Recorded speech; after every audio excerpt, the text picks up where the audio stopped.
On a homestead where the Canadian border lay close enough to taste the Arctic wind, a Finnish widow was still digging her tunnel in late October while her neighbors had long since finished their winter preparations. They called her the Mole Woman. They called her touched by grief. While everyone else trusted their legs and their courage to carry them the 60 yards between house and barn, she had spent 4 months excavating a passage that ran beneath the frozen prairie like a secret. Her neighbors gathered at the general store in Havre to discuss her foolishness with the patient contempt reserved for those who didn't understand how things were done on the frontier. The local cattle buyer, a man named Hendricks who had survived 15 Montana winters, said she was wasting time that should go toward stacking hay.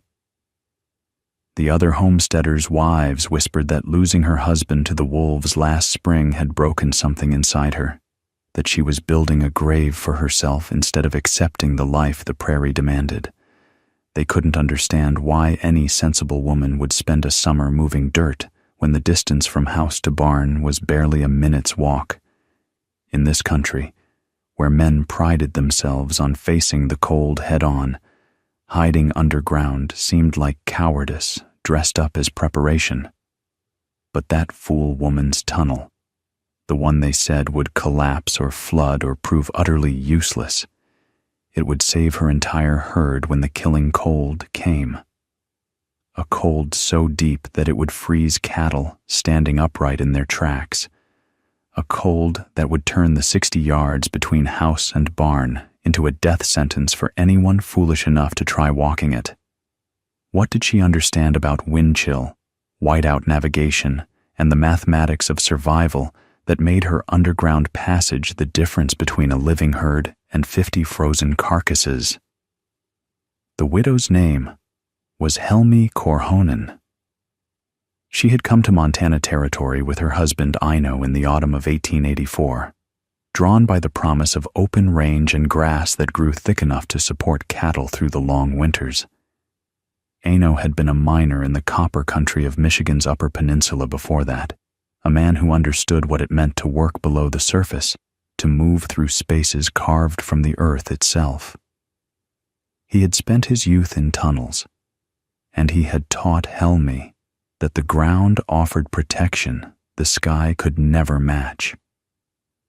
When the wolves took him, a pack that had grown bold during a hard winter and caught him alone while checking fence lines, Helmi had buried him on the hillside above their cabin and made herself a promise. She would not die the way he had died, caught in the open with no protection and no escape. She would build the tunnel he had sketched in his journal, the one he had planned to dig that coming summer. She would finish what he had started, even if she had to move every shovelful of earth herself. Her neighbors were building for speed and building for pride. The common approach throughout the territory was simple and direct. Place your barn within easy walking distance of your house. Trust your ability to endure brief exposures to extreme cold, and rely on courage and determination to see you through the worst storms. These homesteaders moved quickly between buildings, spending no more than a minute or two in the open air even during the harshest weather.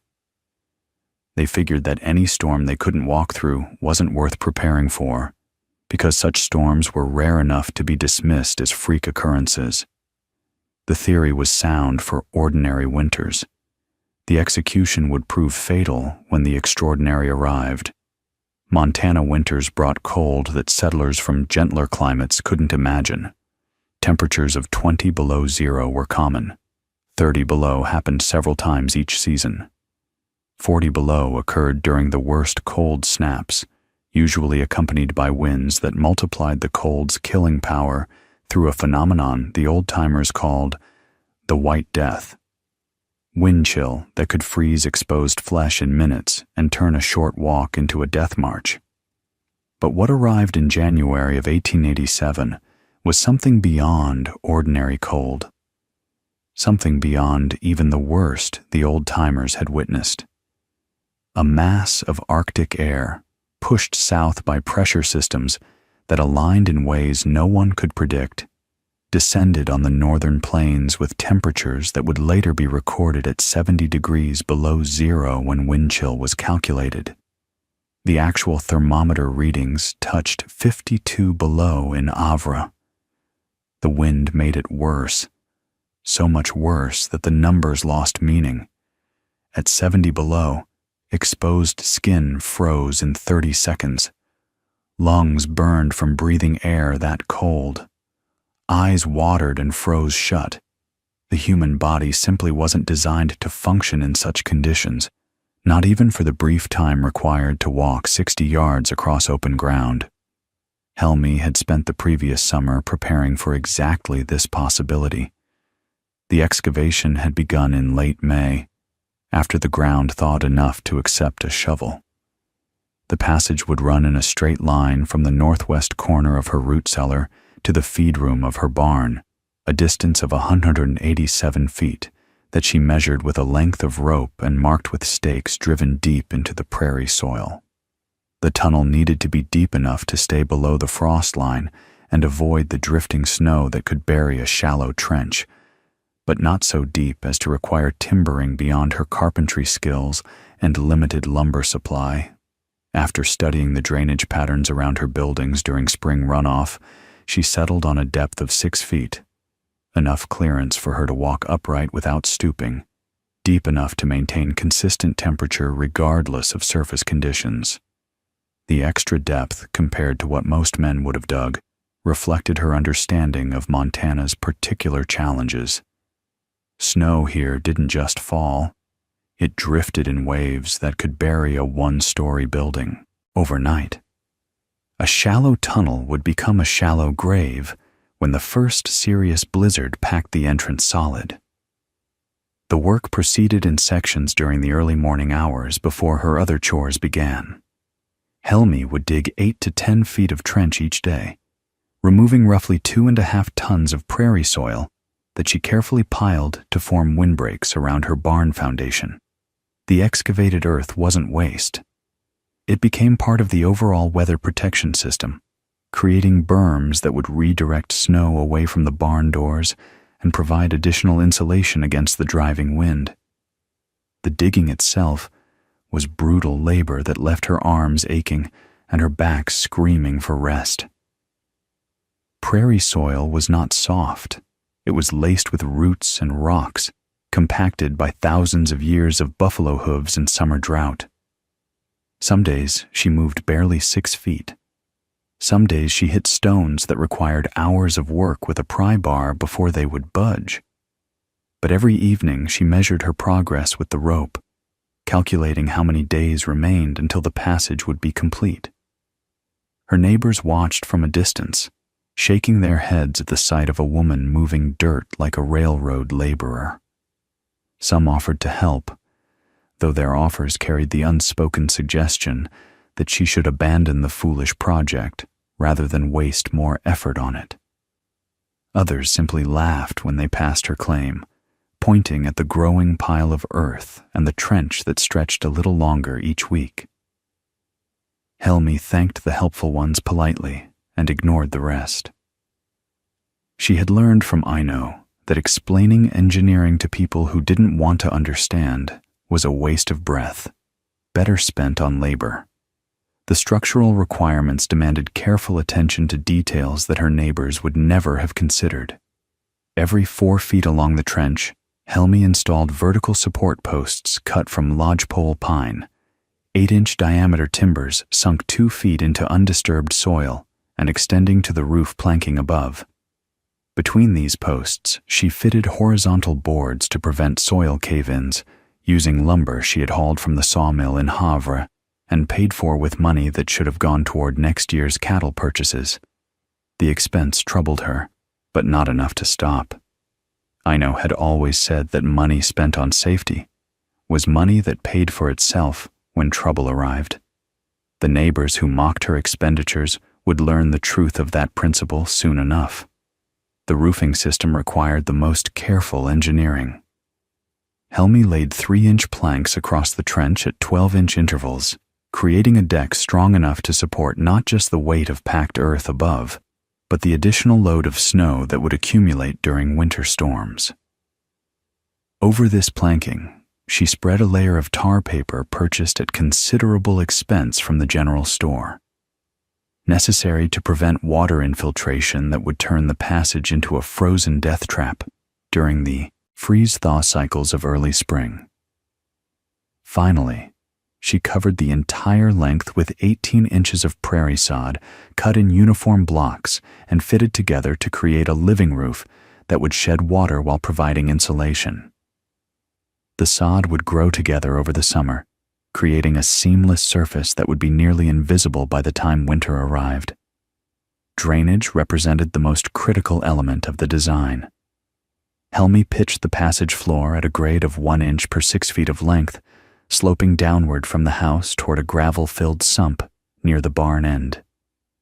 This seemingly minor detail would prevent snowmelt and groundwater from accumulating in the passage, where it would freeze into ice that could make the tunnel impassable precisely when it was needed most.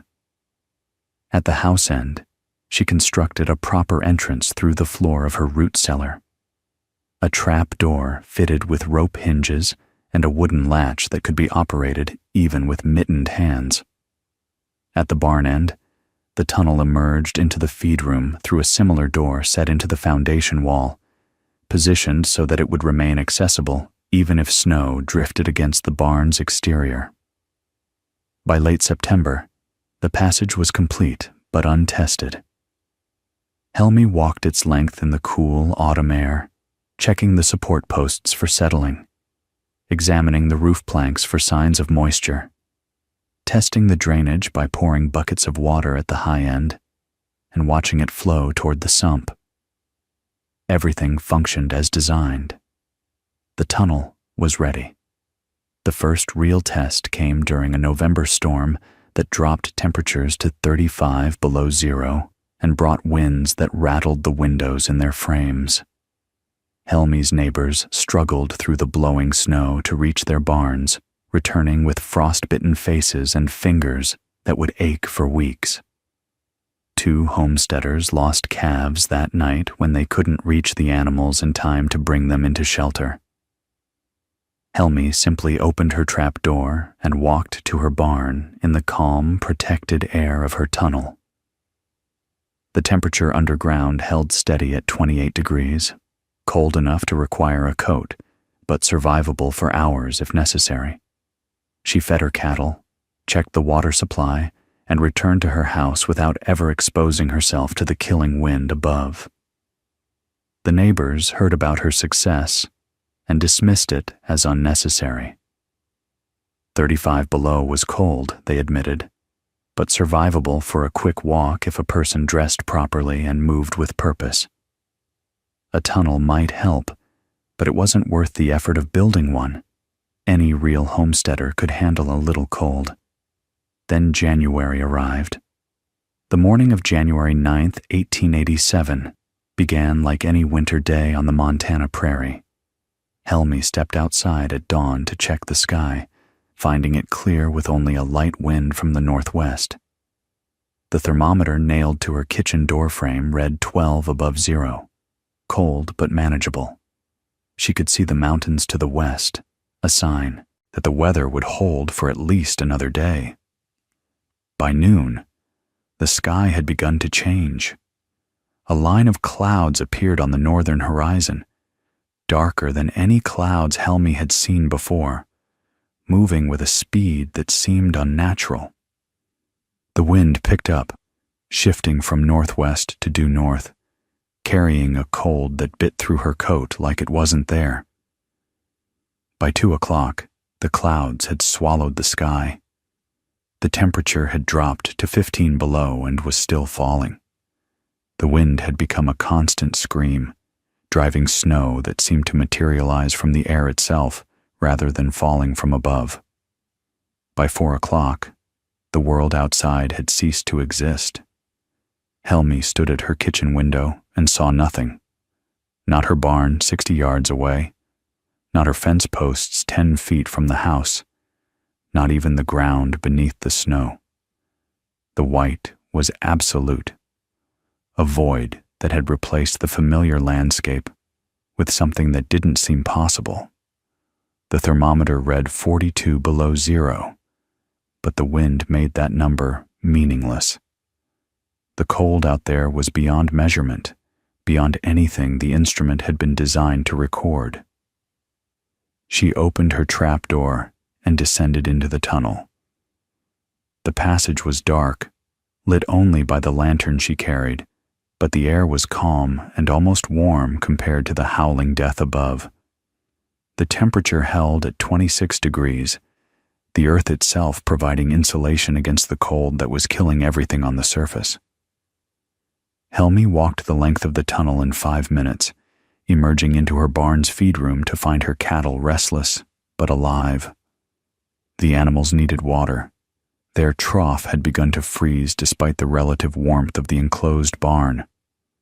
Helmi broke the ice with an axe and hauled buckets from the hand pump, which still functioned because she had insulated the pipe with straw and burlap as Aino had taught her. She distributed hay, checked each animal for signs of cold stress, and spoke to them in the low Finnish words her mother had used with livestock back in the old country. Then she returned through the tunnel to her house, made herself a meal, and waited for the storm to end. It didn't end for 3 days. For 72 hours, the wind screamed across the Montana prairie, with temperatures that touched 52 below zero on the sheltered side of buildings and 70 below in the wind chill of open ground. Snow piled in drifts that buried fence posts and covered the lower windows of houses. Visibility remained zero, not reduced, not limited, but absolutely zero, a white blindness that made navigation impossible by any means other than touch. The sound was the worst part, not the wind itself, though that was terrible enough, a constant shriek that rose and fell but never stopped, a noise that invaded dreams and made sleep nearly impossible. The worst sound was the silence from outside. No cattle lowing, no horses whinnying, no dogs barking. The cold had silenced everything that lived above ground, and the silence was the sound of death spreading across the prairie one heartbeat at a time. Helmi made the trip through her tunnel every 4 hours, day and night. She fed and watered her cattle.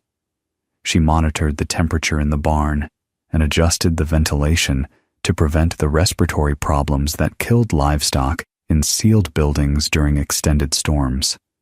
She broke ice from the water trough and hauled feed from the supplies she had stacked in the feed room the previous fall. She talked to the animals in Finnish, keeping her voice calm, letting them know that someone was still there to care for them, even when the world above had become a frozen hell. On the second night, she heard something that made her blood run cold. A scratching at the barn's outer wall, something trying to get in. She took her rifle and waited, but the scratching stopped. In the morning, she found tracks in the snow that had drifted against the foundation. Wolf tracks.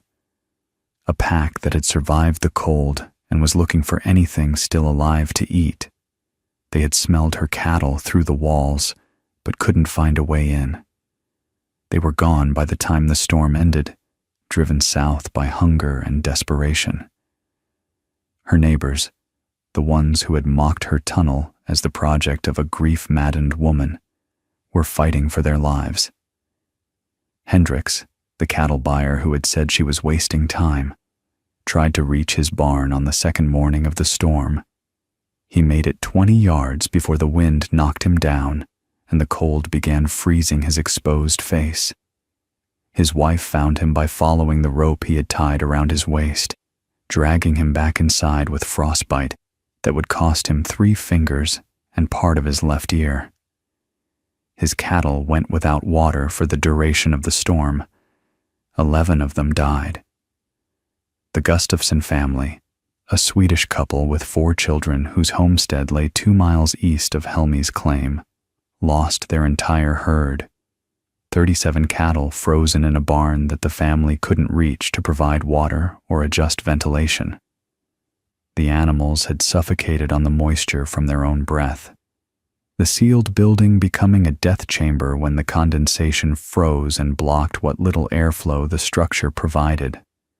Old Morrison, a Scottish rancher who had survived 20 Montana winters and claimed to have seen everything the territory could produce, tried to walk the 40 yards between his house and his barn, using a rope guideline he had strung during a break in the wind. The rope snapped when ice accumulated on the fibers faster than his grip could clear it. Morrison was found the next spring, frozen solid in a drift 60 yards from his own door, turned completely around by winds that had spun him like a compass needle until he walked in the wrong direction and never found his way back. Across the northern territories, the death toll mounted. Cattle died by the thousands, not from cold alone, but from abandonment when their owners couldn't reach them, through conditions that made the 60-yard walk between house and barn as dangerous as crossing an ocean. Horses froze, standing upright, their legs locked in position by cold that killed faster than they could fall. Sheep suffocated in drifts that buried them alive. People died too. Homesteaders who thought they could make it. Children who wandered from schoolhouses when the storm struck without warning. Travelers caught between towns with no shelter and no hope of finding any in the white blindness that had swallowed the world. The final count would never be precise. Too many bodies weren't found until spring, and too many deaths in isolated homesteads went unrecorded entirely. But the estimates ran into the hundreds, and the livestock losses approached numbers that seemed impossible until you saw the frozen carcasses dotting the prairie when the snow finally melted. Helmi lost nothing. Her 53 cattle survived the storm without a single casualty. She had maintained her normal care routine throughout the crisis, making her tunnel trips every 4 hours to provide water, distribute feed, and monitor conditions. The underground passage had remained fully functional, maintaining consistent temperature and eliminating the wind exposure that represented the primary threat to human survival. While her neighbors fought desperately to save what they could reach, or mourned what they couldn't, she had simply continued her work as if the storm above was happening in a different world entirely. When the wind finally died on the morning of January 12th, Hendricks was the first to reach her homestead. He stood in her kitchen, his bandaged hands cradled against his chest, and asked the question that everyone in the territory wanted answered. "How?" he said. "How did you know?" Helmi poured him coffee and sat down across the table. "I didn't know," she said. "I prepared." The distinction mattered more than any explanation of engineering principles or construction techniques. The tunnel hadn't been built for this specific storm. It had been built for the possibility of storms like this, for the understanding that extreme conditions would eventually arrive regardless of whether anyone predicted them. Preparation wasn't prophecy. It was acknowledging that the worst could happen and building systems that would function when it did. She showed Hendricks the journal, where Ino had sketched his original plans. The drawings were simple: a cross-section of the tunnel, measurements for depth and width, notes about drainage and support spacing. But the thinking behind them was profound. Ino had understood that the problem wasn't cold itself. The problem was exposure. Eliminate exposure, and you eliminate the danger. The tunnel wasn't a way of hiding from winter. It was a way of removing winter from the equation entirely. "Your husband was a smart man," Hendricks said, studying the sketches. "He was a miner," Helmi replied. "He knew what the earth could do for those who knew how to ask." Within a month, 3 other homesteaders in the county had begun planning tunnel systems of their own.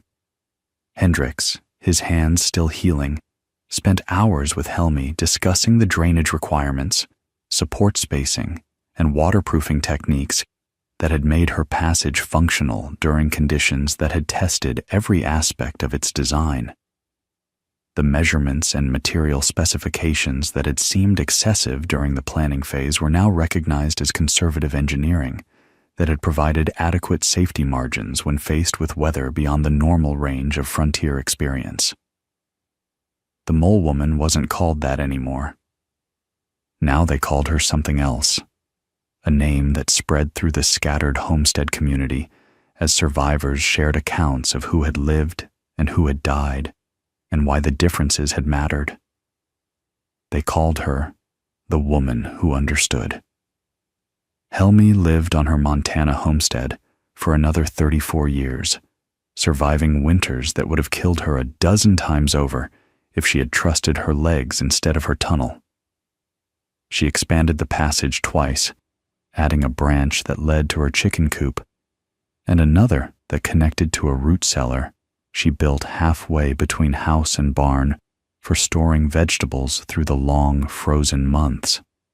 When she died in the winter of 1921, peacefully in her bed at the age of 73, her cattle were still alive in the barn 60 yards away. Her grandson found them the next morning, fed and watered, because he had used the tunnel she built to check on them the night before. The passage was still functional.